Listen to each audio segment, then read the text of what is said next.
반갑습니다, 여러분. 2021년도 지역인재 육성 스마트 베뉴 아카데미 프로테크를 통한 스마트시티와 캠퍼스 챌린지 사업에 대해서 오늘 강의를 맡은 공주대 부동산과의 김재환입니다.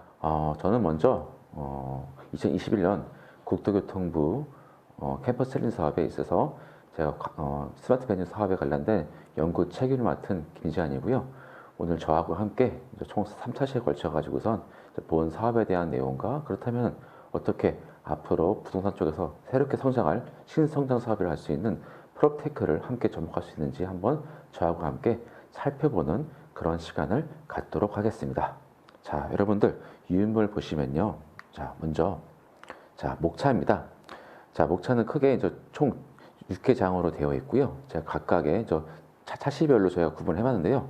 첫 번째는 인트로 들어가기 앞서 간략한 좀 뭔가 환기를 위해서 뭔가 설명을 좀 드리고요. 자, 두 번째 장에서는 스마트 시티와 또 국토 공간에 관련된 그런 정책 기조에 대해서 제가 말씀을 드리도록 하고요.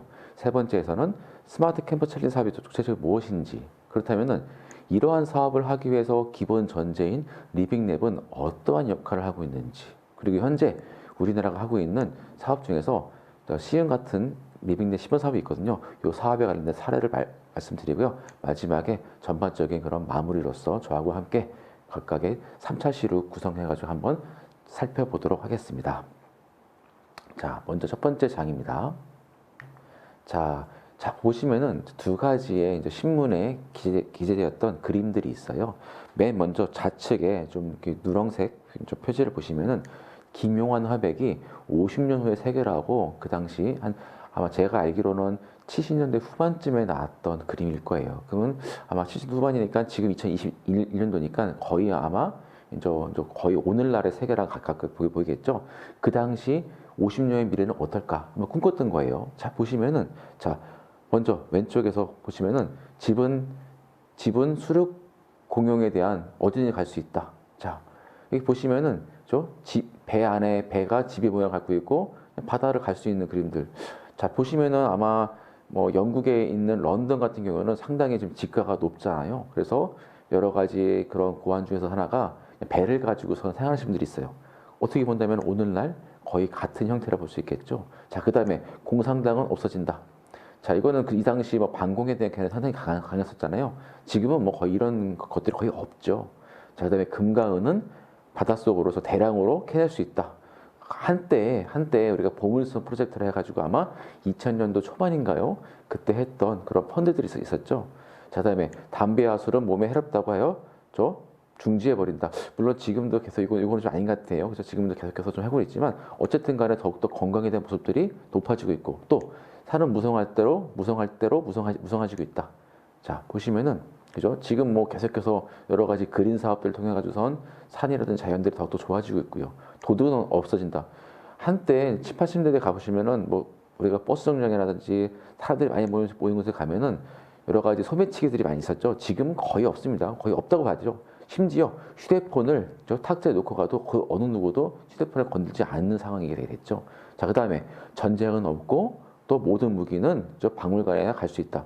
물론 일부 중동이라든지 이런 곳에서 여러 가지 충돌이 있는 곳에 전쟁이 여전히 있지만 거의 없다고 볼 수가 있겠죠. 또 생명의 비밀은 아직까지도 해결 못한다. 자, 지금 생명의 비밀도 많이 펼쳐지고 있고 여러 가지 주기세포니 DNA 통해 가지고선 점점 여러 가지 건강상 정보가 좋아지고 있죠. 이 당시 70년대 후반 당시에 50년의 미래를 그렸던 주된 컨텐츠들인 겁니다.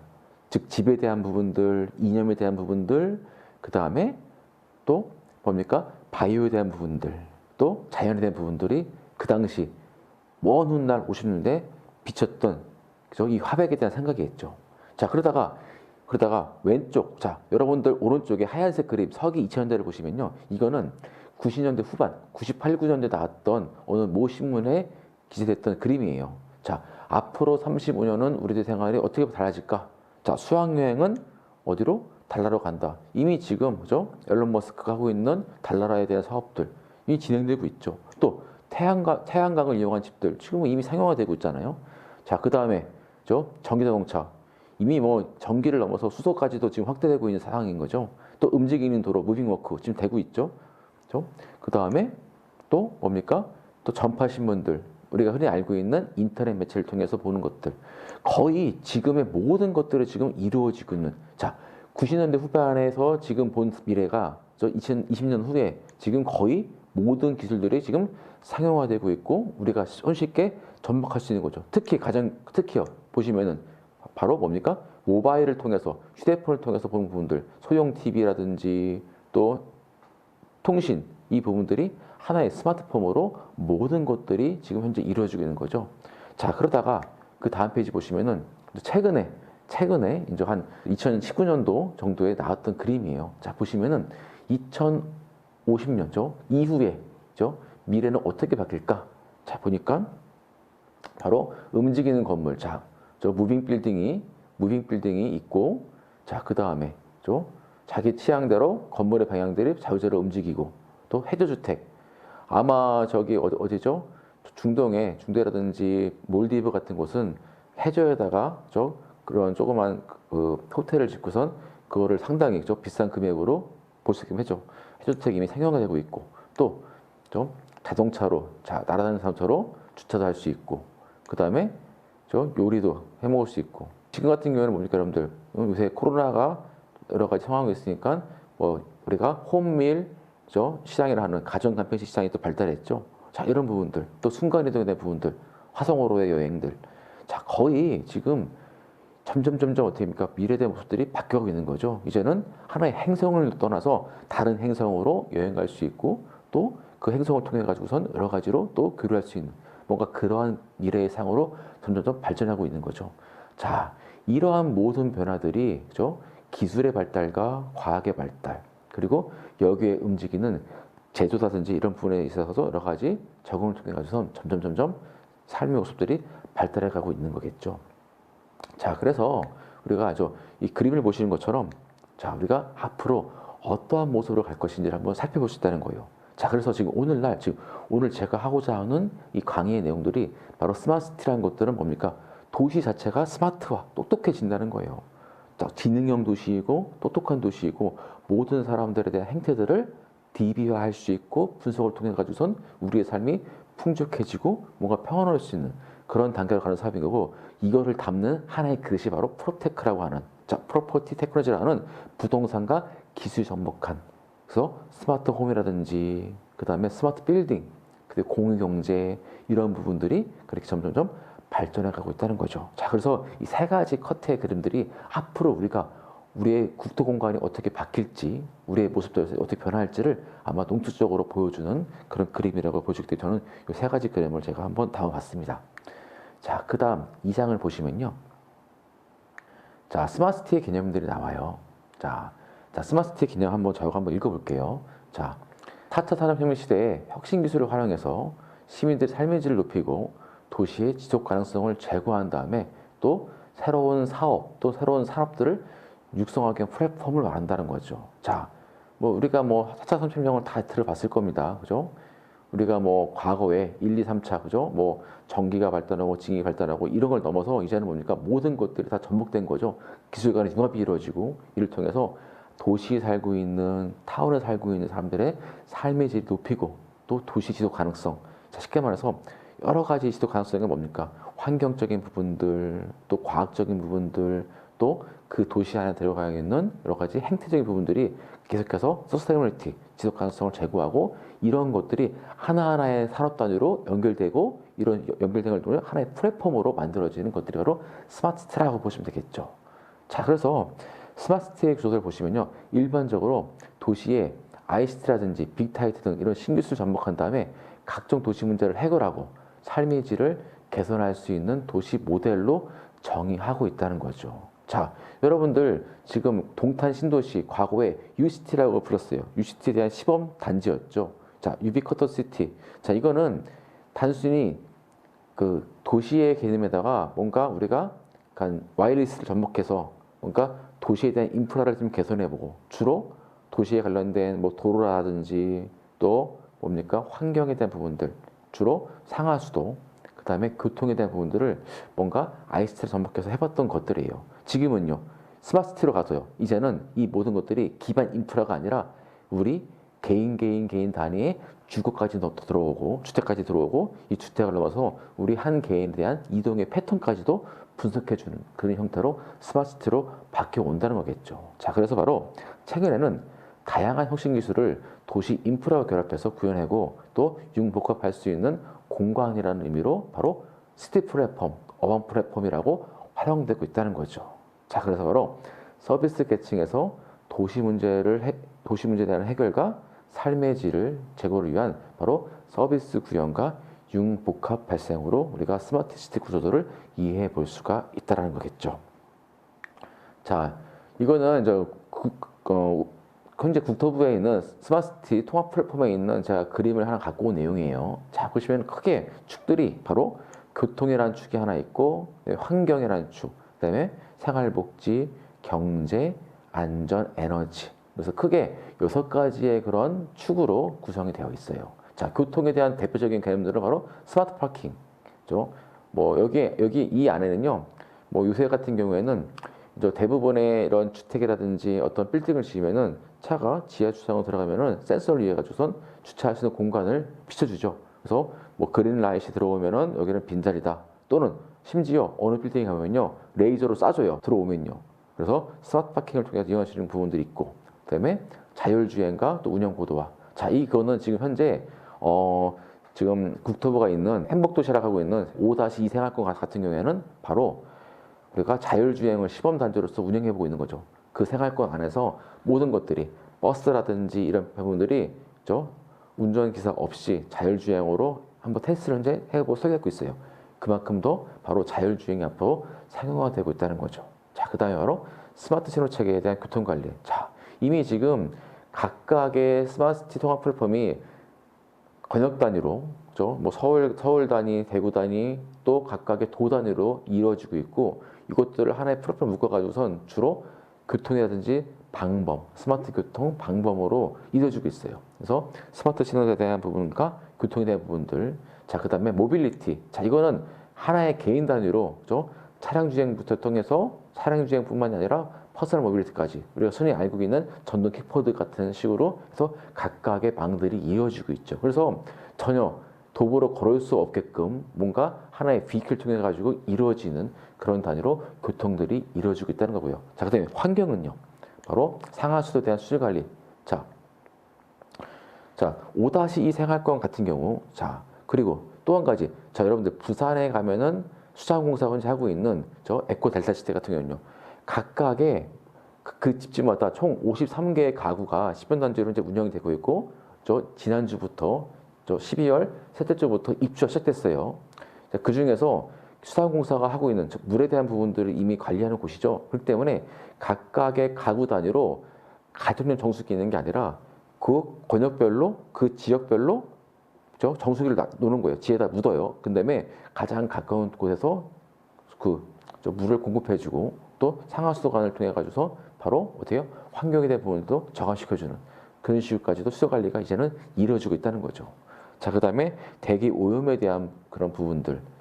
자, 그 다음에 폐기물 관리, 그다음에 친환경 수자원 이용에 대한 관리들. 그래서 환경에 대한 부분들이 주로 상하수도라든지 대기, 수질에 대한 부분들도 이루어지고 있고요. 자, 그 다음에 생활복지는요. 바로 독거노인에 대한 부분들. 즉, 고령화가 점점 더 심해지고 있죠. 그래서 독거노인에 대한 토탈 케어에 대한 부분들, 스마트 홈 네트워크. 자, 지금 최근에 지어지고 있는 공동주택들은 이미 이 기능들이 이미 들어가 있죠. 그래서 점점점 이 기능을 하나의 단지 단위에서 이제는 어떻게 해요? 지역 단위로 묶어주는, 지역에서 권역으로 연결되는 그런 식의 네트워크 지원이 되고요. 그 다음에 장애인에 대한 이동성도 보장되고 있다는 거죠. 자, 경제는요. 잘 알고 계시는 공유경제, 자, 쉐어드 마켓을 넘어서 이제는 디지털 마켓 프라이스, 그다음에 클라우드 체제를 통해 가지고선 각각의 DB들이 하나의 접속을 통해서 인터넷 접속을 통해 가지고 다 이루어지는 것들로 이루어지고 있다는 거고요. 자, 그다음에 에너지에 대한 부분들은 자, 스마트 에너지 관리, 그다음에 통합 에너지 관리, 그다음에 가스라든지 이런 스마트 그리드의 형태, 그다음에 전기차에 대한 부분들. 그래서 모든 것들이 다 하나의 통합 플랫폼 안에서 컨트롤할 수 있는 그런 부분들이 그렇게 크게 교통과 환경, 생활복지, 경제, 안전, 에너지 이 6가지 측면에서 이제 스마트 시티 구조들이 이루어지고 있다는 거겠죠. 자, 정부의 정책을 좀 보시면요. 자, 특히 혁신 성장을 위해서 스마트 시티 등 신산업 집중에 대한 육성의 부분들이 이루어지고 있고요. 그래서 정부는 바로 4차 산업혁명에 대해서 선제적으로 대응을 하고 미래를 위한 신성장 동력 발굴을 위해서 8대 혁신 성장 선도 사업들을 현재 추진하고 있다는 거죠. 그래서 8대 혁신 성장 사업들을 보시면은 바로 스마트 시티, 그다음에 DNA, 자, 데이터, 네트워크, AI, 인공지능이라는 DNA, 그다음에 핀테크, 자, 이거는 뭡니까? 바로 파이낸셜 테크놀로지, 자, 금융이 기술과 엮인 거죠. 자, 우리가 모바일에 갖고 있는 각종 금융기관의 어플들, 이것들이 이제는 광공망까지 연결되는 거죠. 그다음에 미래차, 바로 전기, 수소, 자율차, 그다음에 드론, 그다음에 에너지 신산업, 아까 말씀드렸던 부분들, 그다음에 스마트팜, 스마트 공장, 이런 부분들이 현재 정부가 추진하고 있는 8대 혁신 성장 산업이라고 보시면 되겠죠. 자, 그래서 바로 분야별 육성을 위해서 정책 방향을 수립하고 이를 통해 가지고선 성장 기반을 마련하고 따라서 이에 관련된 현재 투자들이 상당히 대폭적으로 이루어지고 있다는 거죠. 자, 그래서 보시면은 이제 크게 이제 앞서 말씀드렸던 걸 보시면은 스마트 공장은 바로 스마트 제조 혁신, 바이오 헬스는 위로라든지 산업에 대한 부분들, 핀텍은 바로 혁신 활성화 방안들, 미래 자동차는 바로 미래차에 대한 부분들, 스마트 시티에 대한 추진 전략, 스마트팜에 대한 확산 방안들, 그다음에 재생에너지에 관한 부분들, 드론 산업에 대한 부분들까지 이어져서 크게 우리가 각각의 8개의 그런 산업별로 각각의 정부의 주요 대책을 통해 가지고선 이 사업들이 현재 추진되고 있다는 겁니다. 그중에서 하나가 바로 스마트 시티라는 내용이겠죠.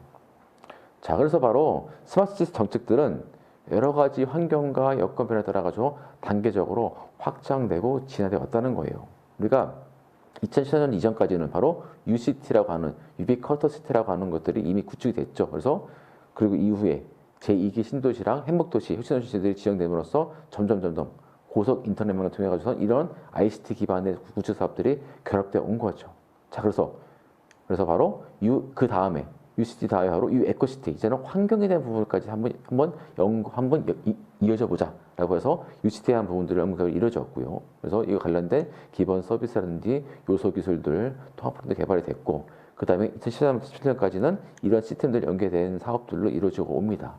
자, 그러다가 바로 지능화 도시정 시스템들이 이루어지고 바로 2018년 이후부터 현재까지 바로 스마트시티라는 이름으로서 현재의 이 모든 기술들을 총망라해서 바로 4차 산업혁명과 연결시켜서 바로 신기술이라는 테스트베드, 그다음에 리빙랩, 그다음에 이런 혹시 생생기를 통해 가지고 새로운 개념들을 포괄하는 정책으로 확대되어 온 겁니다. 따라서 바로 이러한 정부의 8대 혁신성장 선도사업 중 하나로 바로 국가 시범도시들이 바로 어디예요?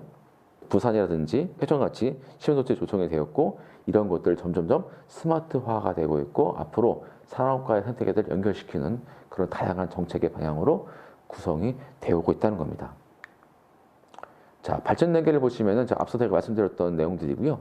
자, 현재 그런 3단계는 바로 도시 문제 해결을 위한다. 지금 현재 국토부가 하고 있는 이 사업들도 각각의 지역별로 그 도시가 안고 있는 문제들을 리빙랩을 통해 가지고선 거버넌스 통해 가지고선 주민 스스로가 한번 문제의 의식들을 갖춰보고 이것들을 바로 해당 지자체가 연결시키고 여기에 민간 기업과 연구소, 대학이 함께 참여해서 뭔가 그 지역이 갖고 있는 도시 문제를 해결하는 이런 뭔가의 생태계, 이런 에코시스템을 한번 만들어 보자는 거예요. 이게 가장 큰 목표고요. 자, 그래서 바로 다자간 양방향, 어떠한 수직구 싶은 관계가 아닙니다. 정보의 방향들이 서로 간에 실시간적으로 각각의 플레이어들별로 다자간으로 양방향으로 실시간으로 흐르고 있다는 거겠죠. 자, 그리고 바로 플랫폼은 폐쇄형을 개방을 함께 접목시키는 확장의 형태로 가고 있고요. 이 관련된 법들은 바로 스마트 도시법이라든지, 그다음에 4차 산업에 관련된 추진 전략들로 이루어지고 있고, 중앙정부랑 지자체가 서로 간에 협력적인 관계로 구성되고 있다. 물론 지금 현재 중앙부처는 스마트 도시 기본 계획들을 각 해당 관할 지자체에다가 내려요. 이거를 이 계획들을 수립하라고 내리지만 아직까지는 권장 사항은 아닙니다. 하지만 발빠른 지자체들은 이 계획들을 수립하고 점점점 어떻게 해요? 도시의 변화들이 스마트 도시 시티로 가기 때문에 더욱더 이 관련된 것들의 사업들을 더욱더 유치해오고 더욱더 도시의 그런 발달을 도모하기 위해서 여러 가지 노력들을 하고 있다는 거죠. 그래서 바로 신도시랑 기존도시를 확대되고 있다. 그래서 국가 시범도시라든지 다양한 공모사업 형태로 현재 스마트 시티 사업들이 이루어지고 있다는 거예요. 자, 제가 단언컨대 예상하기에는 과거에 좀 도시가 부족하고 주택이 부족한 시절에 신도시 개발이 우선적이었죠. 신도시를 개발한다는 것은 그 지역의 산업과 주택을 제공해 주는 거예요. 자, 이런 것들이 점점 오면서 어떻게 해요? 더욱더 확산되고 도시에 대한 연담화가 이루어진 거죠. 자, 그러다 보니까 도시가 낙후가 되고 슬럼화되고 또 다른 도시가 필요한 거죠. 그래서 신도시 개발과 그다음에 그 이후에 각각의 이런 슬럼화를 뭔가 재생, 뭔가 리해비테이션 하기 위해서 도시 재생 개념을 왔고 그 재생에 대한 시범 사업들이 90년대 후반부터 이제 2000년 초반에 이루어졌고 오늘날까지 이 재생 사업이 누질 사업이 일어나서 넘어온 거죠. 앞으로 그 이후에서는요, 바로 재생을 뛰어넘어 스마트시티 사업으로 갈 수밖에 없다는 거예요. 왜? 점점 도시는 지능화되고 있고 여기에 더욱더 스마트화되고 있기 때문에. 자, 그래서 앞으로 향후 30년간은 이런 스마트 시티에 관련된 개념을 우리가 알아야지만 우리가 이 분야에서 뭔가 연구할 수 있고 뭔가 기여를 할 수가 있다는 거죠. 점점 이 사업들로 더욱더 확대되고 있는 그런 추세에 있다라고 여러분들이 이해하시면 될 것 같습니다. 네, 그래서 바로 앞서 말씀드렸던 것처럼 바로 크게 두 가지에 대한 변화인 거예요. 자, 뉴딜에서 스마트시티로 가고 있는데 이 중간에 바로 이걸 담는 매개체가 바로 프롭테크라는 거예요. 자, 프롭텍은 자 2019년도 2020년까지 제3차 스마트 도시 종합계획에 의해서 이루어지는 일련의 과정들. 자, 도시의 성장 단계 접근으로 신규 개발, 도시 운영, 노후 혜택으로 구분해서 스마트를 추진하고 있고 기존의 도시는 데이터 허브 모델로 또 테마형 특화 단지로서 구분을 추진하고 있다. 따라서 국토부는 스마트 도시 운영 효율화를 위해서 바로 통합된 정보 시스템에 스마트 통합 플랫폼을 구축하고 운영할 수 있도록 지원하고 있고 또 여기 주요 서비스는 스마트 방범, 스마트 방제, 스마트 교통, 스마트 환경, 스마트 에너지, 그다음에 스마트 시설물 등으로 향후 서비스를 확장할 계획이란 거죠. 이미 이 계획을 통해 가지고선 스마트 시티 사업들이 이미 이루어지고 있고요. 자, 여기에 바로 프롭텍이라는 것들이 올해 바로 제1차 부동산 서비스 산업 진흥 계획을 진흥 기획을 통해서 이 사업들이 나왔는데 바로 프롭테크 등 유망 신산업이 고도 가치를 창출할 수 있도록 집중 육성하고 중개 및 감정 평가업 등 기존 산업에 대한 달격 규제를 혁신하는 그런 체질로서 개선하고 또 한 가지는 이러한 부동산 서비스들이 하나의 개인한테 뭔가 체험화되고 만족도를 높일 수 있게끔 소비자의 권역 보호 등 바로 재고 개선을 추진하면서 현재 이 기본 계획들도 세워지고 있다는 거죠. 자, 그래서 바로 스마트 도시 종합 계획과 바로 부동산 서비스 산업 진흥 기본 계획들이 서로 엮여서 우리가 앞으로 스마트시티라는 것들을 더욱더 확대되고 있고 더욱더 이런 낡은 규제를 철폐하고 더욱더 혁신할 수 있는 하나의 그런 동력원으로서 세워지고 있다는 거겠죠. 정부에 대한 정책 기조까지 제가 말씀을 드렸습니다. 자, 여러분들 2차 시, 3장 스마트 캠퍼스 챌린지 사업에 제가 말씀드리도록 하겠습니다. 자, 현재 국토부가 하고 있는 스마트 시티 사업들은 타운 챌린지, 시티 챌린지, 그다음에 캠퍼스 챌린지가 있고요. 이런 부분들이 2020년도 내년부터는 좀 새로운 형태로 바뀌고 있는데, 자, 그 중에서 바로 스마트 챌린지 사업에 대해서 말씀을 드릴게요. 자, 교통과 안전, 환경, 복지 등 다양한 도시 문제를 4차 산업 신기술이라고 하고 있는 AI, IoT, 빅데이터 등을 접목하여 혁신적으로 해결하는 바로 스마트 솔루션, 그다음에 스마트 서비스를 개발하고 실증하는 지역과 민간 주도의 사업을 말한다고 합니다. 자, 그 중에서 바로 캠첼이라고 하는 사업인데요. 자, 대학이 주관하고 기업가, 지자체가 참여하여 혁신적인 아이디어를 캠퍼스와 인근 상가라든지 또는 도심에서 실험하고 회사 기업 창업 등 사업화까지 연결하는 바로 스마트 솔루션 실증 사업들을 말한다는 거죠. 자, 또 한 가지 타운 챌린지는요, 시민 참여 리빙앱들 운영을 통해서 주민과 지역 주도로 교통과 환경 등 바로 지역 특화 스마트 솔루션을 제안받아 진행하는 사업들을 말합니다.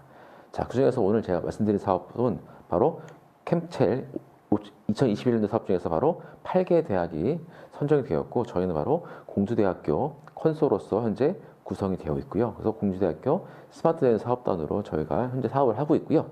자, 그 다음에 타운 챌린지는 4개 도시들이 선정이 되고 있고 이제 이 사업들을 진행하고 있습니다. 자, 여기 보시면은 또 제가 소속하고 있는 공주대학교 예산 캠퍼스에 들어오는 저 입구에서 좌측을 보시면은 이렇게 큰 느티나무가 있어요.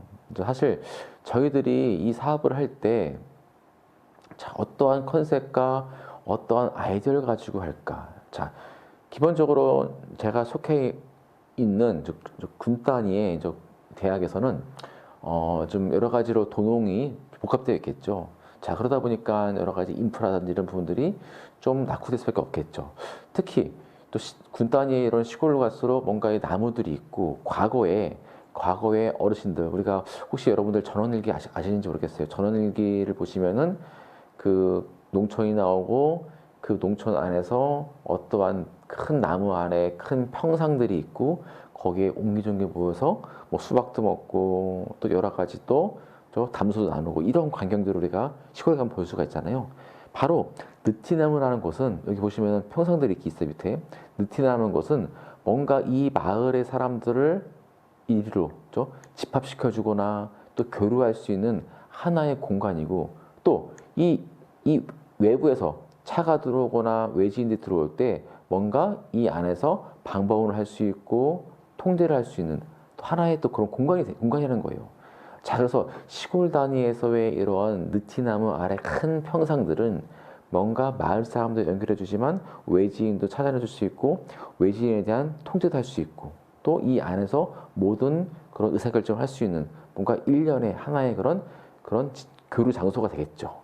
자, 그래서 저희도 그렇다면은 이러한 스마트 시티라는 기술들이 지방의 중소도시 또는 지방의 군소도시로 갈수록 어떻게 하면은 뭔가 이 부분들을 이 기술들을 좀 활용할 수 있고 또 마을 사람들에게 주민들에게 이런 기술에 대한 체험도를 높여줄 수 있을까?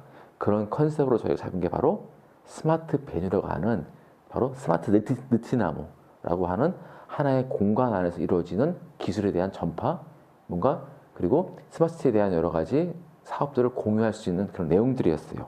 자, 그래서 바로 여기서 보시면 쭉 여기서 좀만 바로 한 50m만 가면 바로 학교 교문이 나오거든요. 그러한 걸 컨셉으로 우리가 시작했고요. 자, 그래서 크게 우리가 어떻게 하면 이 사업을 할 수 있을까 해서 여러 가지 그런 논의들을 해봤어요. 자, 그래서 바로 일반적으로 갖고 있는, 자, 지금까지 우리가 스마트시티 사업들은 바로 대도시를 중심적으로 하고 있는 사업들이었어요. 바로 대도시와 차별화되고 있는 지방 소도시 또는 지방 중소도시에 대한 그런 도시 문제들을 해결해보고 이에 관련된 맞춤형 솔루션을 한번 제공해보자 라는 취지로다가 저희들이 바로 느티나무 아래 평상 이런 컨셉을 가지고서 한번 살펴봤고요. 자, 이런 것들을 지방 중소도시가 갖고 있는 다양한 도시 문제에 대한 쟁점들이 뭐가 있는지를 한번 살펴봤어요. 대표적으로 크게 4가지의 상황으로 저희들이 빅데이터 분석을 해봤어요. 그래서 바로 고령화가 심화되고 있다. 자, 뭐 고령화 문제들은 지방으로 갈수록 엄청난 수준이겠죠. 그죠? 특히 지방 소도시로 갈수록 고령화는 뭐 거의 절대적인 문제로 대두되고 있는 상황인 거죠. 자, 또 한 가지는요. 일반적으로 갖고 있는 대도시라든지 이런 도시에 비해서 군 단위 도시로 갈수록 점점점 어떻게 해요? 바로 스마트 격차, 디지털 격차가 심화되고 있다. 자, 스마트 기술을 접할 수 있거나 이런 서비스를 접목하는 기회들이 상대적으로 열악할 수밖에 없다는 거겠죠. 자, 또 한 가지는 그 지역에 있는 대학을 나온 젊은 청년들이 그죠? 어디로? 큰 도시로 이탈하고 있다는 거예요. 왜? 그 지역에 관련된 인프라가 적고 또 산업 기반이 적기 때문에 점점점 일자리를 찾아서 대도시로 빠져나가는 상황이라는 거죠. 자, 그래서 바로 이런 인구 순유출이 가속화되고 있고 또 청년 인구가 급속도로 감소하고 있다는 거죠. 자, 그래서 젊은 층 이탈이 더욱더 심화되고 있다. 자, 그 다음에 빈집과 빈상가, 그죠? 도시의 슬럼화 이런 증가로 바로 도시 공간도 비효율화되고 있다는 거죠. 크게 지방 중소도시, 지방 소도시가 이 4가지에 대한 도시의 문제들을 갖고 있다는 거죠. 자, 그러면은 이 4가지를 어떠한 키워드로 한번 저희가 분류해 볼까 해서 각각의 이슈들을 해봤어요. 해보니까 고령화에 대한 부분들은 뭐 그죠? 만성 질환이라든지 대사 관리, 자, 기본적으로 건강에 대한 부분들, 그 다음에 독거노인에 관련된 고독사에 대한 부분들. 자, 그 다음에 또 여러 가지 생활을 하기 위한 이런 식사에 대한 지원들. 자, 이런 부분도 있었고. 자, 그 다음에 공동의 문화 공간도 점점 주어지고 있고, 또 스마트 격차를 좀 더 감소할 수 있는 뭔가 개인 방송에 대한 부분들. 그 다음에 그 지역에 갖고 있는 뭐 청소년들을 위한 원격 수업에 대한 부분들. 자, 이거는 뭡니까? 바로 코로나 이슈에 대한 부분들이겠죠. 그 다음에 공부방, 세티드, 방범에 대한 스마트 방범, 그 다음에 대기에 대한 부분들, 그 다음에 혹한혹소에 관련된 피난처, 뭔가 쉴 수 있는 하나의 공간들, 그 다음에 빈집이라든지 마을 커뮤니티, 또 지역도시에 관련된 부분들, 제일 중요한 일자리에 대한 부분들. 자, 이러한 이슈 키워드들이 바로 저희들이 정리를 해봤고요. 그러면은 각각 키워드들을 뭔가 솔루션 형태로 한번 담아봤어요. 그래서 크게 우리가 6가지의 형태로 솔루션들을 담아봤습니다. 그래서 스마트 공동 문화에 대한 공간, 스마트 교육 지원, 스마트 방범과 안전, 스마트 피난처, 헬스케어, 스마트 정보광장 6가지 솔루션들을 저희가 담아봤고, 그렇다면 이러한 솔루션을 담는 하나의 그릇이 바로 스마트 베뉴다라고 저희들이 네이밍을 해본 거예요. 그래서 지방에 가면은 그 갖고 있는 큰 느티나무 아래 평상, 자, 이게 하나의 베뉴라고 하는 공간의 개념으로 여기가 바로 스마트 ICT가 들어와서 이 지역에 있는 주민들이 이 스마트 기술을 향유할 수 있고 함께 나눌 수 있고 체험할 수 있고 이를 통해 가지고선 뭔가 그 지역이 스마트화 돼가는 그런 과정들을 스마트 베뉴로 저희가 담아본 거죠. 그래서 크게 2가지 목표를 가지고 해봤어요. 자, 첫 번째 단계가 바로 지역 거점 모형인 거예요. 지방 중소도시가 갖고 있는, 즉 지자체가 갖고 있는 유휴부지들, 또 지자체가 갖고 있는 일정한 공간들을 우리가 스마트 베뉴를 구축해서 운영해보고, 따라서 그 지역 주민들에게 이 공간을 향유할 수 있는 기술을 체험할 수 있는 것들을 해보는 단계. 자, 그 다음에 2단계는요, 확산 거점이에요. 자, 현재 저희 컨소가 저 예산군이 들어와 있고, 지자체는 예산군, 또 권역공기업으로서 충남개발공사가 들어와 있거든요. 충남개발공사가 충남도에 짓고 있는 더 행복한 주택. 자, 이거는 현재 국무총리도 다녀갈 정도로 현재 상당히 이슈화된 것들이에요. 그 중에서 아산시 배방에 있는 더 행복한 주택에 들어가는 커뮤니티 시설이라고 하는 곳에다 저희들이 스마트 베뉴를 구축하고 현재 운영하고 있습니다. 여기서 이를 통해 가지고선 지역 공기업은, 권역 공기업은 점점점 도 차원에서 짓고 있는 더 행복한 주택을 통해 가지고선 스마트 베뉴를 확산시키고, 이를 LH라든지 SH 등, 즉 점점 수도권이라든지 전국 단위 이런 기업들에게 이러한 솔루션들을 제공했고, 뭔가 판매도 할 수 있고, 뭔가 이를 통해 가지고 점점 전국화될 수 있는 그런 확산의 거점 모델로서 저희들이 현재 구성하고 있고요. 따라서 바로 고도화된 스마트 베뉴 사업들을 충남을 넘어서 전체 전국 단위로 스마트 베뉴를 확산하고자 그런 사업들을 현재 저희들이 진행하고 있는 내용들입니다. 그래서 최종적으로 바로 목표는 지방 소도시 또는 중소도시 갖고 있는 도시 문제와 지역 현안들 해결을 위한 바로 혁신적인 솔루션과 실증과 이런 사업화에 대한 부분들이 있고요. 또 대학의 지식과 인프라, 정부와 민간의 혁신, 시너지를 통합한 창업과 신규 일자리. 자, 저희들이 스마트 베뉴에 대한 현재 이 교육 사업도 바로 서비스 코디네이터를 양성하고자 하는 저희들의 컨텐츠를 담은 교육 사업을 현재 하고 있는 겁니다. 그래서 제가 지금 이 컨텐츠를 개발하고 있고 현재 촬영하고 있거든요. 그래서 바로 서비스 코디라고 하고 있는 스마트 베뉴가 점점점 고도화되고 확산돼 가면은요, 공간이 하나 생겨나요. 그럼 어때요? 여기를 관리하고 교육시킬 전문 코디가 필요하겠죠. 자, 그러면은 이런 전문 코디들이 점점점 일자리가 만들어지고 뭔가 하나의 산업군으로 형성될 수 있다는 거죠. 그래서 바로 창업과 일자리가 이루어지는 것까지 저희들이 연계해보자 하는 겁니다. 우리가 이제는 웅진코웨이가 처음에 만들 때, 그죠? 2달마다 3달마다 각 가정에 있는 정수기들을 웅진코디가 관리해주죠. 이제는 뭡니까? 하나의 정수기 산업에서 거기에 이어지는 고용 창출이 커진 거죠. 마찬가지로 저희들도 그런 것들을 도모하고자 하는 내용들입니다. 자, 그래서 바로 충남형 스마트시티 기반 구축을 넘어서 지방 중소도시형 스마트시티 생태를 구축하고 이를 전국 단위에 대한 그런 스마트시티 통합 플랫폼과 연계시키는 그런 사업까지 저희들이 한번 해보고 싶다는 게 저희들이 당찬 포부라고 보시면 될 것 같습니다, 여러분들. 자, 그 다음 페이지 보시면은 이제 하나의 그런 그림으로서, 배너로서 저희들이 볼 수가 있는데요. 자, 앞서 했던 6가지의 그런 솔루션들을 통해 가지고선 우리가 스마트 베뉴를 구축해서, 그죠? 여기 보시면은 느티나무 아래 평상에서 모여서 이런 스마트 시티 기술들을 행위할 수 있는, 그래서 바로 고령화 심화에 따른 사회적 비용을 절감시키고 지역의 새로운 기회를 발굴하고, 그렇죠? 지역의 스마트 격차를 해소하고 청년과 인구 유입을 유인시키고, 따라서 이를 통해서 건강하고 안전하고 행복한 삶들을 이루어지는 뭔가의 그런 생태계를 한번 저희들이 스마트 베뉴라는 이름하에 한번 만들어 보고자 하는 사업입니다. 자, 그래서 여기에 들어가는 구현 기술들을 보시면요, 크게 각각의 솔루션과 서비스들이 있는데, 자, 솔루션을 보시면은 스마트 헬스케어, 방범, 피난처, 콘텐츠 제작과 교육 지원, 스마트 정보 광장, 자, 이런 것들이 각각의 서비스들로 구성이 되어 기술들로 보면은 엣지 컴퓨팅 기술과 AI, IoT, 플랫폼 개발, 그다음에 AI 기반의 영상 분석과 통해서 여러 가지 센서 처리를 되고요. 그다음에 오픈 API를 통해 가지고 통합 플랫폼이 이어지고, 이런 것들은 바로 정부가 하고 있는 스마트시티 통합 플랫폼과 서로 연동돼 가지고 각각 실시간으로 데이터들이 제공되고, 여기서 데이터들이 분석이 이루어지고 점점 우리가 이 베뉴를 통해 가지고선 여러 가지 사업들이 기술들이 구현되고 있다는 거죠. 보시면은 여기 맨 우측에 보시면은 바로 스마트 베뉴라고 하나의 공간이거든요. 이 공간 안에서 바로 공동의 문안과 스마트 헬스, 스마트 피난처, 방범들이 실시간으로 구성되고 있고, 집부터를 통해 가지고선 여러분들의 건강 관리까지도 이루어지는 그런 식의 다양들도 우리가 구성이 되고 있다는 거죠. 그래서 스마트 베뉴 구현 기술들에 대한 말씀을 제가 드렸고요. 자, 그래서 크게 앞서 제가 설명드린 것처럼 두 가지의 실증 대상지가 있어요.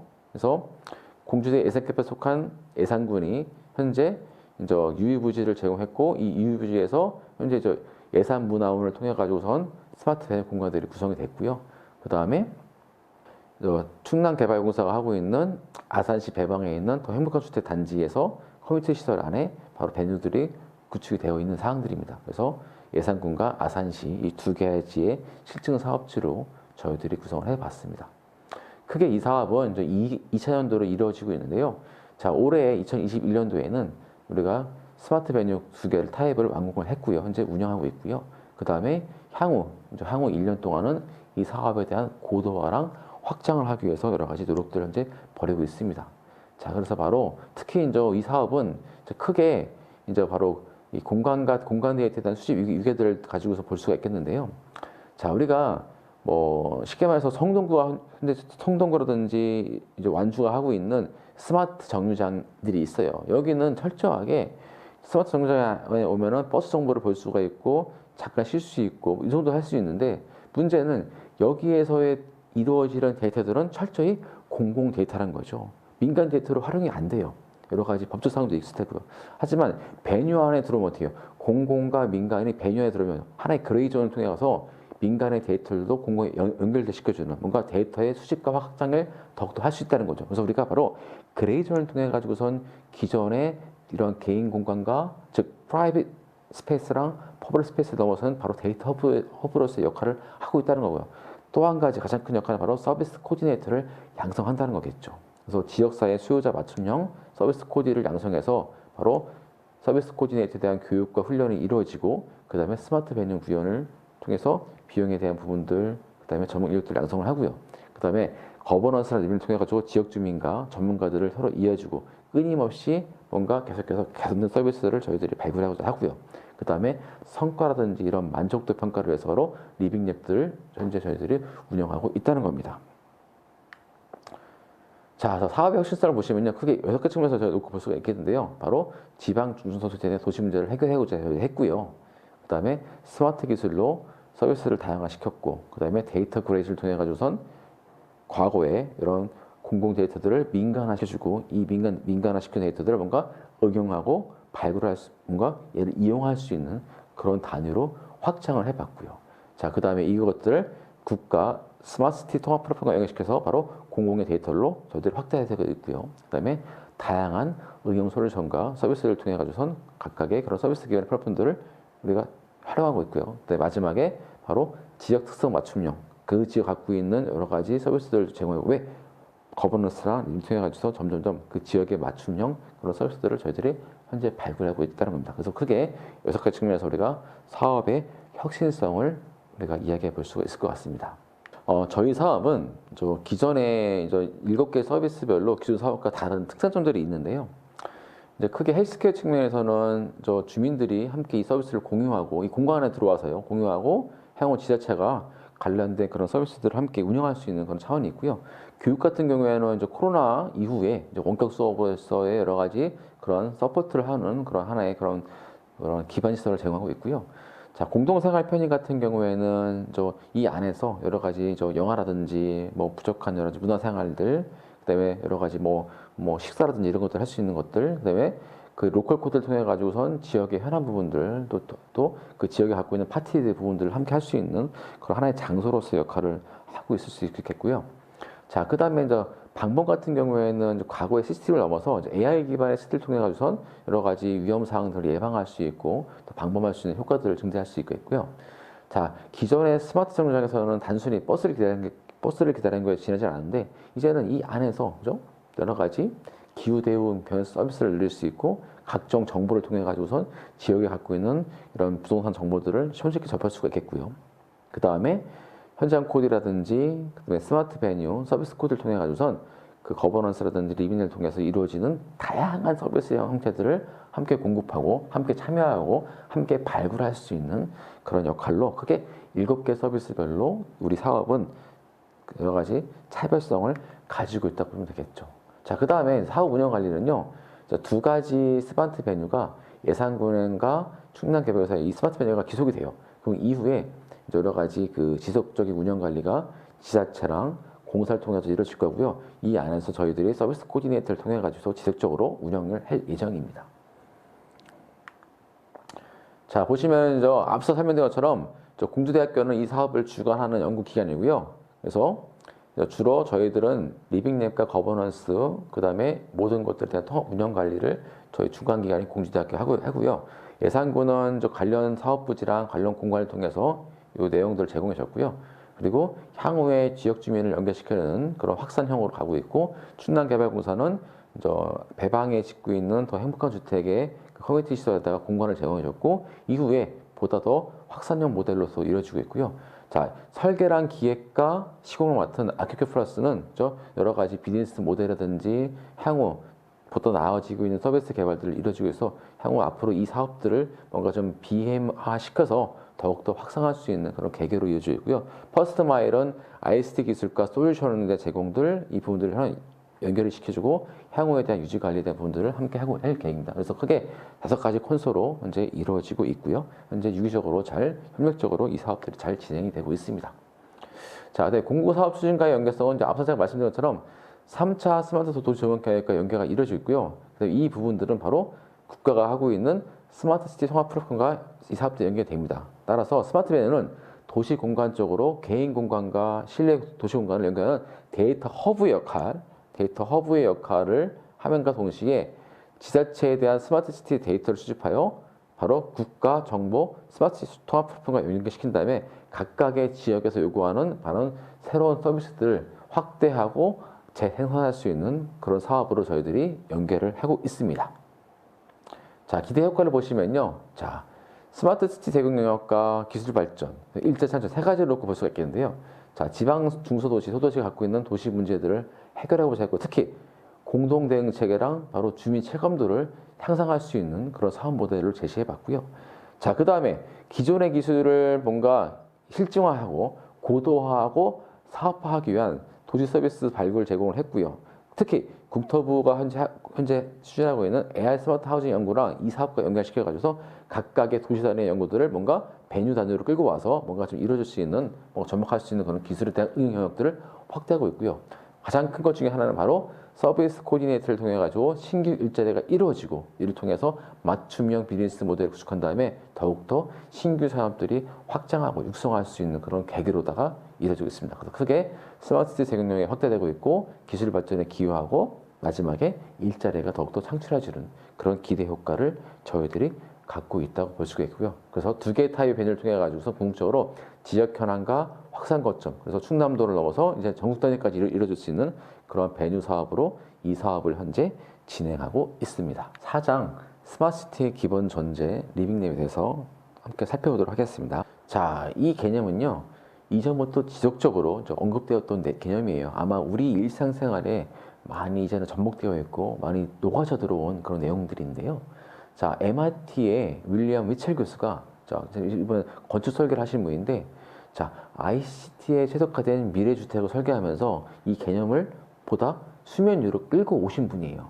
자, 이분은 도시개발과 건설개 과정에서 어떻게 하면 사용자의 일상생활에서 이루어지는 일련의 활동들을 관찰하고 또 피드백하고 분석하고 기록한 다음에 어떻게 하면 이런 주택을 잘 만들 수 있을까, 공간을 잘 꾸밀 수 있을까, 이런 식에 대한 연구랑 방법들을 해온 거죠. 자, 그래서 바로 사용자의 일상적 환경과 유사한 새로운 형태의 실험실을 구축할 필요가 있다는 거죠. 그래서 우리가 리빙 레버토리 또는 리빙 레버토리, 줄여서 리빙 랩. 이제는 실험실, 연구실이 우리 현실 세계, 바로 우리 생활에 밀접하게 들어왔다는 거예요. 자, 쉽게 말해서 여러분들, 공급자 주도의 그런 상품 개발 시장에서는요, 어떻게 해요? 공급자는 물건을 만들면 어떻게 그냥 팔렸어요. 왜? 소비자 입장에서는 어떻게 물건이 필요 없으니까 그냥 사서 쓴 거예요. 자, 그런데 공급자가 많아져요. 그러다 보니까 어떻게 공급자들은 더욱더 심한 경쟁을 하겠죠. 자, 그러면 어떻게 하면은 소비자들이 원하는 제품들을 만들 수 있을까? 그래서 어떻게 해요? 제품 개발 단계부터 소비자들을 끌고 들어오는 거예요. 그래서 함께 소비자들과 함께 의견을 물어보고 함께 고민해보고 제품 개발에 소비자 들어오는 거죠. 자, 이게 바로 리빙랩에 대한 단계별 시청호예요. 자, 그래서 이제는 바로 우리 스마트시티에 관련된 개념들은요. 자, 맨 오른쪽에 보시면은 제가 시흥시의 스마트시티 그 홈페이지 제가 갖고 온 내용들인데 리빙랩을 이렇게 정의를 해요. 도시에 거주하는 시민의 삶의 질 제고를 위해서 도시개발과 계획 과정에서 다양한 사회주체가 적극적으로 참여하는 혁신 플랫폼을 말한다. 자, 그래서 쉽게 말해서 일상의 실험실로부터 공공, 기업, 시민, 다양한 사회주체가 바로 혁신의 주체로서 참여해서 문제를 해결하는 과정들. 그래서 바로 사용자 주도형 혁신 플랫폼이 바로 리빙랩이다라고 우리가 이해하시면 될 겁니다. 자, 여기 맨 오른쪽 보시면요, 바로 아주 그냥 단순하게 우리가 리빙랩에 대한 구성도를 볼 수 있겠는데요. 자, 퍼블릭, 공공의 개념, 공공, 위저, 사용자, 개인이에요. 아카데미아, 연구원, 또 학계, 자, 그 다음에 펌스, 민간 기업들이 이너 리얼 월드, 현실 세계에서 바로 이미징 테크놀로지, 바로 부각되고 있는 기술들을 함께 논의하고 공유하고 뭔가의 이런 것들을 함께 해결하고자 하는 그런 결과물에서 나오는 하나의 플랫폼이 바로 리빙랩이다라고 우리가 이해하시면 될 것 같습니다. 자, 그래서 리빙랩에 대한 다양한 정의들은 바로 개발 초기부터 사용자가 참여해서 필요와 개발 방향 주요 아이디어를 창출하는 형태로 되어 있고요. 크게 학문적 형태랑 다양한 정의로서 우리가 리빙랩이 우리가 구성될 수 있겠는데요. 바로 크게 보시면은 학문의 개념으로서는 바로 모형과 연구 구조로 우리가 분리가 되고 있다는 거죠. 그래서 혁신이와 하나의 그런 메소로지 모델로서 우리가 이루어져 왔고요. 자, 그 다음에 두 번째로는 이런 리빙랩 혁신을 실행하기 위한 하나의 조직과 관련된 환경, 시스템을 볼 수가 있다는 거죠. 그래서 국내외에 다양한 정의들이 이루어지고 왔는데요. 궁극적으로 최종 사용자의 참여와 기여를 통해서 혁신 활동을 추진해가는 바로 새로운 혁신 모델의 형태, 그 다음에 생활 공동체와 환경 속에서 진행되는 사용자 참여와 함께 공동으로 코크리에이션하는 하나의 혁신 과정으로서 이루어지고 왔다는 거죠. 그래서 사용자 주도형, 바로 개방형 혁신 생태계가 바로 리빙랩이다라고 이해할 수 있겠고요. 좀 더 스마트시티를 갖고 오면은 바로 도시와 학교, 아파트와 같은 바로 생활 세계에서 사용자와 함께 산학연이 협력해서 문제를 해결하고 혁신을 수행하는 바로 Public, Private, People, Partnership에 입각한 혁신 모델. 자, 공공과 민간과 시민, 그 다음에 이 모든 분들이 하나의 파트너십 형태로 이루어진 게 바로 리빙랩이라고 우리가 이해하시면 될 것 같습니다. 자, 그래서 이제는 리빙랩은요, 사용자 참여를 넘어서서 이제 혁신 프로세스에 대한 적용으로 이루어져 왔고요. 그래서 사용자 중심의 개방형 행태계로서 공공과 민간 사용자의 협력체계 안에서 이루어지는 혁신 과정과 연구가 공존 형태이고, 그래서 여기에는 사용자 참여를 유도하기 위해서 크게 네 가지 방식에 대한 메소로지가 쓰여지고 있다는 거예요. 그래서 서비스 디자인, 그 다음에 스테이트 게이트 프로세스, 디자인 싱킹, 그 다음에 뉴 프로덕트 디벨롭먼트라고 하는 네 가지 형태로 봤고요. 이런 네 가지 형태에 대한 그런 메소로지는 우리가 경영학에서 하고 있는 마케팅의 방법론들을 그대로 가지고 왔다는 거예요. 그래서 주로 신제품 개발이라든지 이런 방법론 분석을 했고요. 이제는 뭐다? 사용자의 필요사항과 요구사항들을 요구를 파악하는 하나의 도구로 쓰여져 있고 이제는 이런 것들을 바로 결과에 적용하고 있다는 거죠. 이 외에 추가적인 방법으로서 바로 액션 리서치라고 하는 현장 연구, 그다음에 컨텐츠럴 디자인, 그다음에 유저 컨텐츠럴 디자인, 그다음에 파트너십 디자인, 그다음에 엠퍼식, 그죠? 공감까지 할 수 있는. 그다음에 마지막에는 바로 이모셔널,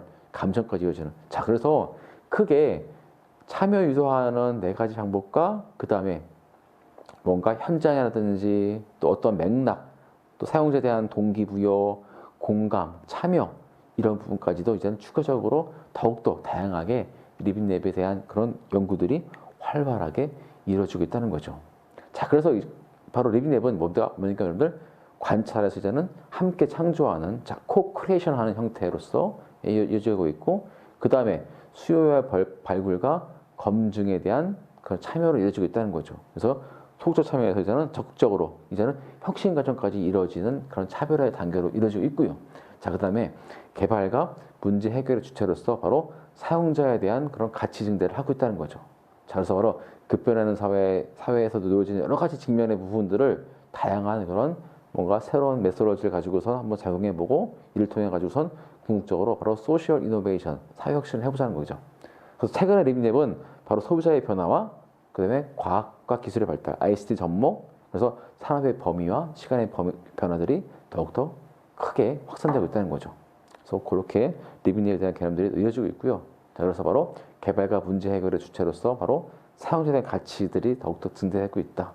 자, 그래서 바로 리빙랩은 리빙랩을 기초로 시민과 민간 공공 파트너십 체계는 바로 도시 서비스의 사용자 친화적 고도화와 시민의 삶의 질 향상에 크게 기여하게 될 수밖에 없다는 거죠. 그래서 바로 활발한 시민 참여, 그다음에 여기에 들어가는 다양한 이해 관계자들에 대한 참여가 이루어지고, 그다음에 실생활 속 실행과 시도가 이루어지고, 또 다양한 메소드들이 접목을 이루어지는 거죠. 이를 통해 가지고 궁극적으로 함께 코크리에이션 되는, 즉 공동 창조가 이루어진다는 거죠. 5가지 축으로 바로 리빙랩에 대한 가치 증대가 확장되고 있고 확대가 되고 있다는 거죠.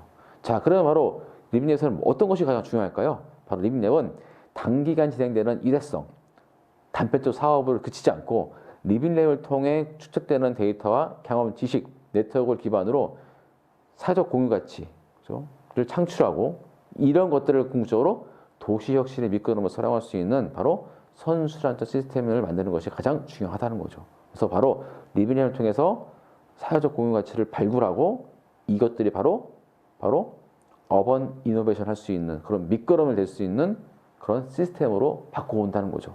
이게 가장 리빙랩의 큰 핵심이라고 보시면 되겠죠, 여러분들. 자, 유형은 크게 뭐 기업 주도형이 있고, 지자체 주도형이 있고, 연구기 주도형이 있고, 사주 주도형 4가지 형태로 리빙랩의 형태들이 이루어져 왔다는 거죠. 자, 국내 리빙랩의 현황을 보시면요, 주로 보다 사용자 주도형 수준이 좀 더 이제 부각되고 있고, 초기에는 바로 정부 주도 사업에서 리빙랩들이 활성화되고 있다는 거예요. 정부가 이러이러한 지역 문제가 있고 이러이러한 뭔가 문제들이 있으면 어떻게 해요? 각각의 전문가들 또 시민 참여단을 통해 가지고서 뭔가 리빙랩 구성을 해요. 그래서 뭔가의 이런 사회적 공유를 만들고 이를 통해 가지고 뭔가 해결할 수 있는 그런 대안으로서 하고 있다는 거죠. 예를 들면은 뭐 서울시 같은 경우에는 내가 바꾸는 서울 100일 실험을 통해 가지고서 시민 참여단을 통해 가지고서 어떻게 하면은 뭔가 서울에 대한 삶들을 좀 더 풍요할 수 있을까 연구하고요. 또 북촌 리빙 프로젝트 통해 가지고 적정 기술들, 뭔가 대체 에너지라든지 적정 통해서 어떻게 에너지를 해결할까 이런 사항들까지도 이어지고 있다는 거죠. 그래서 리빙랩은 이제는 실생활까지 접목된 그런 형태로 변화되고 있다는 거죠. 자, 특히 리빙랩은 바로 사회 혁신에 대한 필요성이 중요하다. 다시 말해서 프라이빗 밸류, 개인의 가치가 아니라 이제는 소셜 밸류, 사회적인 가치가 더욱더 커야지만 바로 리빙랩에 대한 기본적인 전제가 될 수 있다는 거죠. 자, 그래서 바로 사회 문제 해결을 위해서 바로 사회혁신 도구로서 리빙랩에 대한 유용성들이 더욱더 부각되고 있다는 거예요. 그래서 소셜 이노베이션은 기존의 요소랑 새로운 방식들을 조합시키고 이에 관련된 경계를 넘어서서 다양한 행사에 대한 참여랑 또 긴밀한 협력들을 바탕으로 하고 있다는 거겠죠. 그래서 바로 현실적인 그런 혁신의 현실화 과정을 바로 부분과 경계를 뛰어넘어서 다양한 플레이어들을 참여자들이 관여가 되고 이를 통해서 리빙랩을 통해서 긴밀한 협조가 이루어지고 궁극적으로 바로 리빙랩은 사회혁신의 도구로서의 역할을 하고 있다는 거죠. 자, 그래서 바로 이러한 위크드 프로그램, 바로 사회적 난제가 더욱더 대두될수록 더욱더 리빙랩의 역할은 커질 수밖에 없다는 겁니다. 자, 그렇다면 어떻게 활용할 수 있고 관련된 효과가 나올 수 있을지 볼게요. 자, 바로 사회혁신 도구로서의 바로 공동 창조에 대한 가능성. 자, 리빙랩의 한계는요, 논리적인 근거, 방법론들의 결합들이 상당히 좀 약간 사각성도 결여되어 있었어요. 하지만 이거는 어떻게 본다면은 점점점 연구의 영역에서 확대가 되면요, 어떻게 해요? 더욱더 논리적인 근거라든지 메소드들이 더욱더 더 팬시해지겠죠.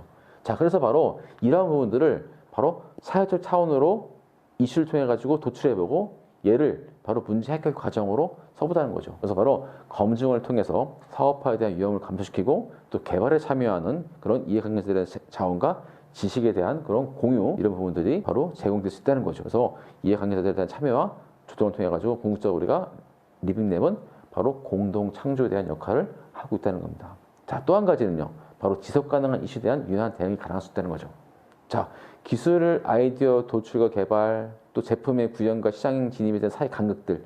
우리가 이 간극들이 존재해요. 아무리 뛰어난 기술, 아이디어랑 개발을 해더라도 저 소유자들이 느끼는, 시민들이 느끼는 간극이 좀 존재하겠죠. 바로 캐즘이라 하는데 이 간극들을 어떻게 하면 좀 더 좁혀볼 수 있을까에 대한 부분들인 거예요. 그래서 바로 혁신과 관련한 다양한 주체들을 참여해서 궁극적으로 사용자가 주도하는 혁신 공간을 만들고 사용자 주도형 그런 방법을 하겠다는 거죠. 그래서 기존의 연구들에 대한 리빙랩을 보시면요, 크게 리빙랩은 유럽 코어랩이랑 또 인놀에서 그다음에 일본 리빙랩과 국내 리빙랩 보시면요, 크게 키워드들은 바로 개방성과 사용자, 실생활, 연속성 네 가지 차원에서 놓고 볼 수가 있고, 각각의 리빙랩을 누가 주도하고 어떤 역할 하나를 따라가지고 조금씩 키워드들에 대한 그런 중요도가 좀 더 달라지고 있겠죠. 그래서 궁극적으로 네 가지 키워드를 가지고서 우리가 놓고 볼 수가 있다는 거고요. 리빙랩의 구조를 보겠습니다, 여러분들. 이제 어떻게 보면 지금까지 제가 말씀드렸던 것 중에서 이제 요 하나의 그림으로 리빙랩을 다 설명할 수 있을 것 같은데요. 자, 맨 위에 보시면은 유저 인발먼트가 있어요. 사용자에 대한 관여도인데요. 자, 이 인스트루먼트부터 보시면은 메인스트림까지 가면요, 관여도에 대한 정도예요. 자, 마찬가지로 자, 초기에 어떤 신제품이 개발이 되고 출시가 됐어요. 그러면 초기에 그 제품에 있어서 그죠? 뭐 쉽게 말해서 그 제품에 대한 기술을 빨리 하고 싶은 사람들은 어떻게 해요? 좀 더 관여도가 높은 사람이겠죠. 그래서 1단계, 2단계 얼리 어댑터로 갈수록 어떻게 해요? 거의 초기에 그런 기술들을 좀 더 신속하게 접목하고 싶은 사람들, 그 이후에 이 제품들이 홍보가 되고 구전 효과가 생기면서 얼리 메이저리티, 일반적인 단계로 대중들이 아는 단계로 가고 그 위에는 메인스트림 유저, 그래서 누구나 다 알고 있는 제품으로 가겠죠. 자, 스마트폰이 처음 나왔을 때 우리는 투지폰에서 저 같은 경우도 처음에 이게 뭐지? 뭐 이렇게 화면을 대고서 뭐 터치가 되고 해요. 근데 이게 굳이 필요할까? 근데 초기부터 그런 거에 관심 많은 사람들은 어떻게 해요? 제품을 구입하고 쓰겠죠. 그래서 한번 체험해보고 그 다음에 피드백 주고. 그래서 사용자에 대한 관여도라는 것들은 바로 이러한 단계로 우리가 제품을 받아들인다는 거겠죠. 인식의 정도가요. 자, 그러면은 여기 보시면은 자, 액션 스페이스 포 리빙랩. 자, 리빙랩에 관련된 그런 액션 스페이스. 자, 어떠한 뭐 행동에 대한 그런 공간을 보시면요, 리빙랩은 이렇게 정의를 해요. User Driven Open Innovation involving all relevant players of the value network. 자, 가치 사슬 안에서 그죠? 모든 relevant 플레이어, 관여하고자 하는 모든 관여된 그런 참여 주체들을 포함한 바로 사용자 기반 개방형 이노베이션, 혁신 체계, 생태계를 말한다는 거죠. 자, 그래서 바로 펀더멘털 리서치, 기본적인 연구 영역과 어플라이 리서치, 응용 연구 영역, 데몬스트레이션 프라이팅, 어떤 실증에 대한 영역들, 그다음에 서비스 앤 프로덕트 디벨롭먼트, 제품 개발의 영역들, 시장에 대한 부분들이 바로 여기에 있는 유저 인벨먼트를 따라 가지고선 각각의 단계들이 이루어지고, 이 부분들은 바로 비즈니스, 민간과 시티즌, 시민, 개인, 가버먼트, 정부가 함께 파트너십의 형태로, 우리가 앞서 PPP 했죠. 퍼블릭, 프라이빗, 시티즌, 파트너십죠. 그래서 민간과 그다음에 시티즌, 시민과 정부들이 함께 파트너십, 뭔가 이런 형태로 다 이루어진다는 거죠. 자, 그래서 바로 보시면은 자, 퍼블릭 앤 프라이빗 리서치 펀딩. 자, 민간과 공공에 관련된 연구에 대한 그런 펀딩에 대한 부분들, 그다음에 뭐 이제 이 부분들은 자본시장 안에서의 부분들인 거예요. 어떤 제품이 개발이 되면요. 그다음에 시드머니, 어떤 부분들, 벤처 캐피탈, 인더스트리 뱅크. 자, 이 안에 이제 중요한 거는 이 안에 바로 캐즘이라고 하는 것들이 존재한다는 거예요. 어떤 간극이 존재하는데 캐즘이라는 말은 지질학에서 말하는 어떠한 지표면과 어떤 지표면과 어떤 뭐죠? 지표면과 지표면 사이에 지지 사이에 하나의 이격을 말하는 거거든요. 자, 이 단계가 바로 프리 커머셜 갭이라는 거예요. 사전, 즉 상업화, 커머셜화, 상업화 되기 전에 이루어지는 일련에 이루어지는 이전의 단계들. 자, 쉽게 말해서 자, 김치 냉장고를 처음 만든 곳이 어딘가요? 바로 위니아죠. 딤체라고 해서.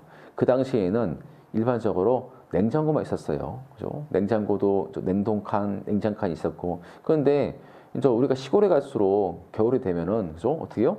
저 마당에다가 김치독을 붓고선 김치를 좀 시원하게 보관을 해요. 왜? 덜 상하, 시게 하는 정도를 좀 덜하게 하기 위해서. 그런데 공동생활 공간인 아파트로 갈수록 김장독을 담글 수가 없겠죠? 자, 그래서 뭔가 김치만 담글 수 있는 김치 냉장고를 개발해보자 해서 우리가 만도라고 하고 있는 지금 뭡니까? 바로 만도 공조라고 하고 있는 아마 자동차에 들어가는 공조 시스템을 만드는 대표적인 기업이죠. 그 기업이 한번 고안을 해보는 거예요. 자, 그래서 처음부터 이걸 할 때, 자, 특정 지역에 있는 주부들을 체험단으로 함께 참여 연구소 기준으로 함께 고려를 하고 이 제품을 만들고 나서 출시하기 전에도 또 서너 달간에 한번 테스트를 해보는 거예요. 자, 그래서 이 사람들에 대해서 김치 냉장고에 대한 그런 구전 효과도 한번 일으켜보고 자, 그렇게 해서 점점 어떻게 해요? 제품이 출시되기 전부터 뭔가에 소비자가 이식하는 정도에 대한 간극들을 어떻게 해요? 좁혀간다는 거죠. 그래서 캐즘 마케팅은 바로 이건 거예요. 아무리 뛰어난 기술이라도 어떻게 해요? 소비자가 모르면 아무런 소용이 없는 거예요. 그래서 이러한 부분들을 어떻게 해요? 이미 소비자한테 체험을 시켜주고 함께 제품 개발자가 함께 들어와서 함께 이런 감각들을 좁혀가고자 하는 게 바로 캐즘 마케팅. 그래서 링랩도 바로 이 캐즘에 대한 부분들을 상당히 좁혀주는 역할을 할 수밖에 없다는 거죠. 그래서 이 그림이 바로 리빙랩에 대한 스트럭처 구조를 이해하는 가장 대표적인 그런 그림으로 우리가 볼 수가 있다는 거죠. 자, 리빙랩 운영 과정을 보시면요. 가계부 하고 있는 내용들 제가 한번 갖고 와봤고 한번 보시고요. 자, 그래서 주로 바로 다양한 혁신을 지원하기 위한 도구 배치로서 하고 있고 주로 바로 사회 문제 해결을 위한 그런 리빙랩에 대한 순환 구조를 가지고 있다. 그래서 ICT, IoT, AI, 빅데이터에 관련된 새로운 기술이 더해지는 공간이 아닌 하나의 실험실로서 이것들이 도시 전체 사용자 시민 과학기술 영역을 확대되고 사회 모든 분야로 바로 그 범위와 대상이 더욱더 넓혀가고 있다는 거죠. 자, 그래서 바로 사회 문제를 정의를 위한 정의자상 및 여기서 바로 NPD라고 하고 있는 자, 늘 프로세스라는 것들이 있는데 여기 보시면은 이제 크게 이제 시장의 형태를 놓고 프로세스 1은 기존 시장, 현재의 시장 2는 그다음에 마지막 3단계는 향후 미래의 시장으로 볼 수 있는 거예요. 여기 보시면은 첫 번째 기존 시장에서는 NPD 바로 신제품 개발 과정인 거예요. 이 단계에서는 USP가 상당히 필요했어요. 자, USP가 뭐냐면요. Unique Selling Propositioning. 자, 제품이 가지는 특성을 가치화하여 전략을 세우는 것으로 주로 경쟁 시장에서의 기능적 차별화. 다시 말해서 기능이 좋을수록 바로 차별화가 되고 이게 바로 마케팅이 된 거예요. 초기에 기존 시장에서는요. 다시 말해서 기능이 좋은 것만 개발하면 어떻게 해요? 소비자에게 제품을 쉽게 팔 수가 있다는 거죠. 자, 바로 바로 공급자 관점에서 그 본거겠죠. 왜? 수요가 많았기 때문에. 자, 그러다가 현재처럼 프로세스 넘어와요. 이때는 뭐가 중요하다? 바로 UPP가 중요한 거예요. UPP가 뭐냐? 바로 Unique Positioning Proposition. 자, 바로 제품 자체가 아닌 상품 시장을 구체화하여 차별하고 시장의 점유한 형태로 사용하고자 사용자의 요구를 반영하는 것들을 말한 거예요. 자, 사용자의 요구 수준, 사용자의 체험 이런 것도 중요하다는 거죠. 그래서 바로 수요자 중심의 관점이 되겠죠. 자, 그 다음에 향후 미래 시장은요. 어떻게 보면 지금도 이 단계에 왔다고 보면 되겠죠. UXP 바로 Unique Experience Propositioning 바로 사용자에 대한 경험이 중요하다는 거죠. 이제는 뭡니까? 주택도 살아보고 쓸 수 있고 제품도 한번 써보고 구매할 수 있다는 거죠. 즉 사용자의 경험이 더욱더 중요해지고 있다는 거죠. 자, 그래서 바로 앞으로 신규 시장에 대한 부분들은 바로 UXP의 관점이 중요하고 있다. 그렇게 이해하시면 될 것 같고요.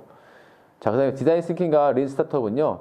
다양한 문제 해결을 위해서 했던 부분인 거예요. 디자인 싱킹은 주로 소비자들이 가치 있게 평가하고 시장의 기회를 이용해서 기술 비즈니스 전략 요구 충족을 위해서 했던 부분들, 주로 디자인에서의 감수성과 작업 방식을 이용하는 방식이다. 그래서 어떠한 인스피레이션, 영감이 있고 이거를 개념화시키고 또 실행하는 단계들.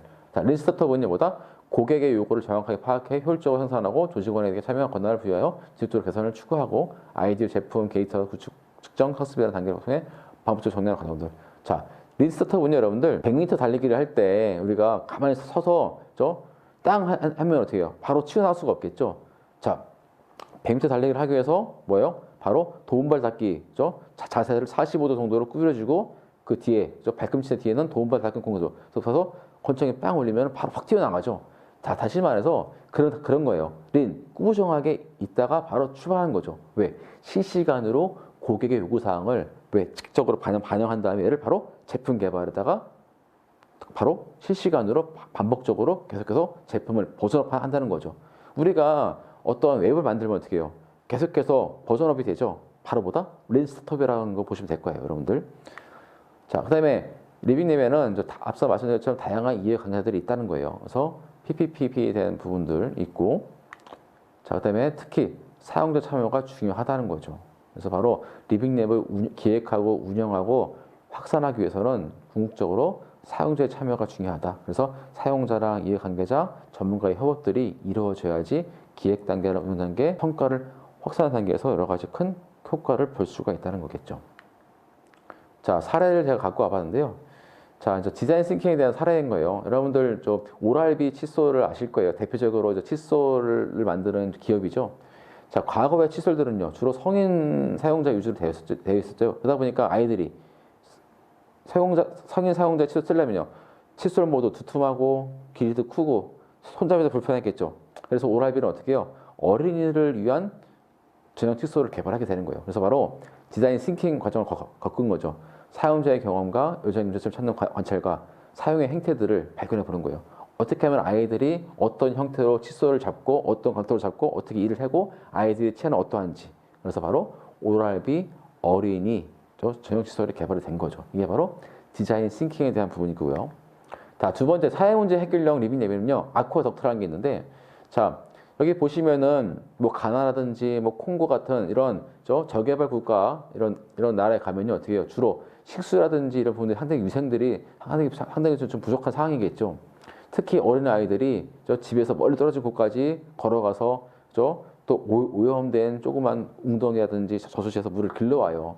자, 그러다 보니까 이제 이런 국제협력기구 같은 경우가 어떻게 하면은 좀 이런 문제를 해결해 볼 수 있을까 해서 어떠한 그런 아이디어를 착안해 보면요, 아이들이 집에서 물을 기르는 곳까지 가는 그런 운송에 대한 부분들 자전거를 통해 가지고서 해결을 하고, 그 다음에 그 식수를 길러서 저 물통에 넣으면 어떻게 해요? 페달을 돌리면서 자연스럽게 정수가 되는. 그래서 운송과 정수 두 가지를 하나의 아쿠아덕트를 통해 가지고 해결하는 부분들, 바로 사회 문제 해결형에 있죠. 자, 그래서 바로 아프리카를 비롯한 빈민국 식수위생과 운송 문제를 해결해보자. 그래서 물과 관련된 질병은 매일 수천 명의 사람들의 생명을 위협하고 있고, 또 식수를 구하기 위해서 학교를 가지 못하는 어린이들이 수마일 떨어진 곳까지 물통을 들고 가서 해고오고 여러 가지 불편이 있었겠죠. 그래서 바로 이런 아이디어를 해서 바로 이 부분들을 아프리카에 공급을 해준 거죠. 그래서 바로 사회 문제를 해결하는 하나의 과정으로 쓰여진 거죠. 그래서 이런 식으로 리빙랩은 모든 사람들이 참여해서 뭔가 사회혁신을 일으키는, 뭔가 사회 문제를 해결하는 하나의 과정으로서 쓰여지는 하나의 도구가 바로 리빙랩이라고 보시면 되겠죠. 자, 시흥시 스마트시티 사업이 리빙랩에 관련된 시범 사업으로서, 시범 도시로서 현재 운영이 되고 있는데요. 자, 시흥시 리빙랩 홈페이지에 갖고 온 내용들입니다. 그래서 시흥시 스마트시티 리빙랩은 어떻게 시작이 됐냐? 그래서 2018년도 7월에 스마트시티 국가전략 프로젝트 실증 도시로서 시흥시가 선정이 되었고요. 지금까지 현재 내년까지 2026까지 데이터 기반의 리빙랩 구축해서 혁신 성장 모델로서 리빙랩 프로젝트를 하고 있다는 거죠. 그래서 정부랑 시흥시, 연구기관이 함께 환경과 에너지, 생활복지 분야의 도시 문제를 해결해서 시민의 중심이 되어 시흥의 삶을 바꾸는 그런 혁신과 변화를 하고 있다는 거죠. 그래서 시흥시는 주로 어떤 역할을 하고 있냐? 바로 환경과 에너지, 복지 이 세 가지 큰 틀에서 리빙랩을 구성했다는 거예요.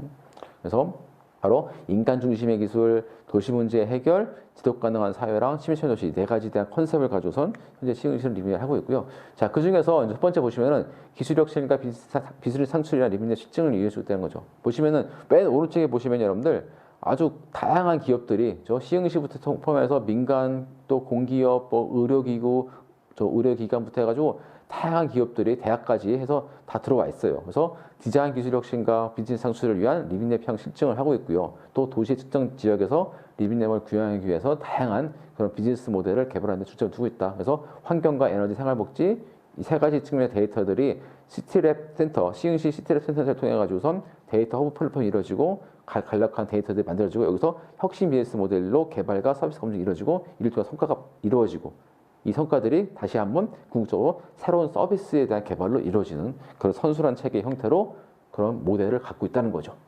그래서 보시면은 이 부분 에너지에 대한 리빙랩의 형태들, 그래서 시흥시 정왕동에 있는 1200호에 대한 그런 공동주택을 실증을 시켜서 각각의 에너지 실험을 해보고요.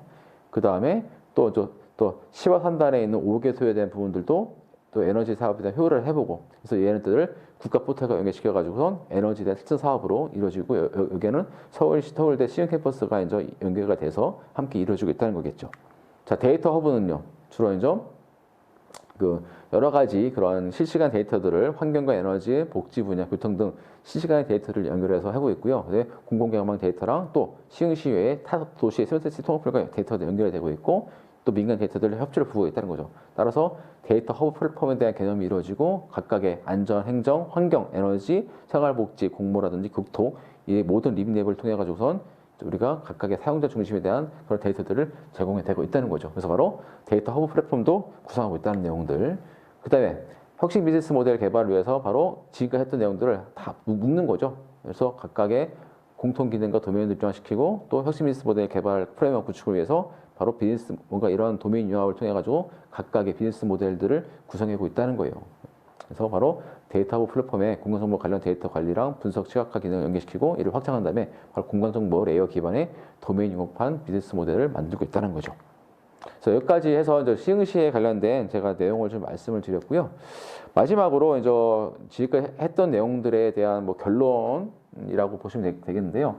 우리가 스마트시티 프로테크 어떻게 본다면은 ICT라는 뭔가의 새로운 첨단 기술을 가지고선 뭔가 새로운 산업을 육성하고 또 이러한 산업을 통해 가지고선 도시의 공간 구조를 바꾸고 또 여기에 대한 기본적인 전제인 리빙랩을 통해 가지고선 사용자 주도, 사용자들이 모든 분야의 인간관계를 참여해서 함께 공동의 문제를 해결해보고 사전 난제 해결을 통해서 뭔가 공동 창조를 이루어지는 그런 일련의 과정을 제가 말씀드렸는데 중요한 건 여러분들 뭡니까? 자, 또 한편에서는 일각에서는 이러한 기술이 발달할수록 뭔가 소외되는 사람들이 생길 수밖에 없겠죠. 자, 과거에 산업화가 급속도로 이루어지니까 공장에서 일하는 공장 근로자들이 점점 뭘로 기계로 대체가 된 거예요. 그러다 보니까 어떻게요? 실업화가 되고 고용을 잃게 되는 거죠. 자율주행이 정말 100% 상용화되면요, 버스 기사님들, 택시 기사님들이 살 수가 있겠죠. 자, 그럼 어떻게 해요? 이분들에 대한 일거리, 직장, 이걸 어떻게 할 것인가? 자, 그래서 스마트시티라든지 프로텍은 기술 기반의 도시 공간 구조를 바꾸는 하나의 형태인 거예요. 하나의 플랫폼인 거예요. 자, 그러면 서로 간의 이 조화를 어떻게 이루어갈까? 이게 큰 관건이겠죠. 그래서 과거에 우리가 18세기 말에 산업화에 관련된 부분들을 우리가 러다이트 운동을 통해서 우리가 볼 수가 있다는 거예요. 자, 이거는요, 18세기 말 19세기 초에 산업혁명이 진행된 중에서 영국에서 일어난 일종의 기계 파괴 운동을 말한다는 거예요.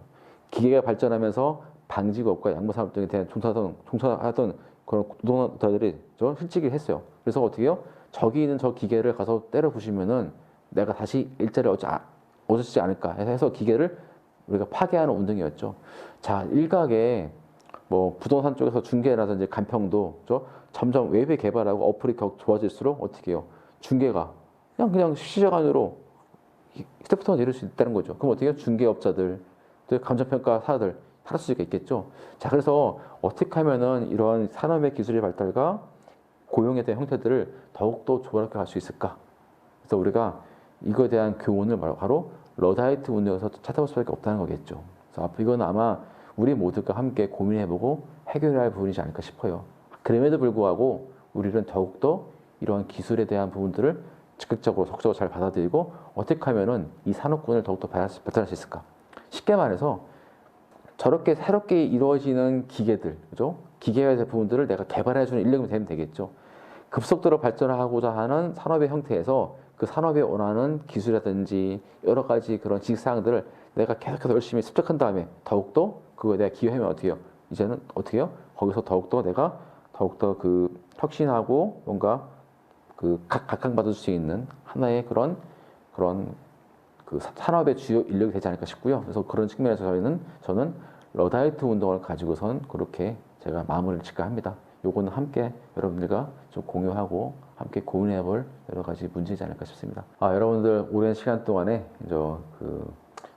제가 준비한 수업 내용을 경청해 주셔서 감사드리고요. 혹시나 질의가 있으신 분들은 저희 그 포털에다가 질의사항 올려주시면은 제가 성실하게 또 답변을 드리도록 하겠습니다. 여러분들. 자, 다시 한번 경청해 주셔서 감사드립니다. 고맙습니다.